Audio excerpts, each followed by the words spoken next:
আল্লাহ তাআলার মাহবুব, আল্লাহ তাআলার প্রিয় পাত্র হযরত মুহাম্মদ আরবি সাল্লাল্লাহু আলাইহি ওয়াসাল্লামের মহব্বতকে কেন্দ্র করে, তার ভালোবাসাকে কেন্দ্র করে আমি কোরআনের 6236টি আয়াত থেকে একটি আয়াত আপনাদের সামনে তেলাওয়াত করেছি।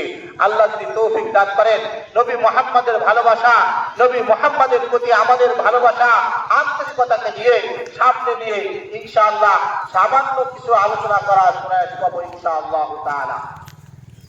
হযরত ওমর ফারুক রাদিয়াল্লাহু তাআলা নাম শুনছেন? হযরত ওমর ফারুক রাদিয়াল্লাহু তাআলা কাফেরদের উপর লিডার ছিলেন। হযরত ওমর ফারুক রাদিয়াল্লাহু তাআলা নাম শুনলে কাফেররা এরকম ইবলিস পর্যন্ত, ইবলিসের পেলা বাহিনী পর্যন্ত, ইবলিসের সৈন্য বাহিনী পর্যন্ত রাস্তা দিয়ে যায় না, যে রাস্তা দিয়ে হযরত ওমর গেছে। হযরত ওমর ফারুক রাদিয়াল্লাহু তাআলা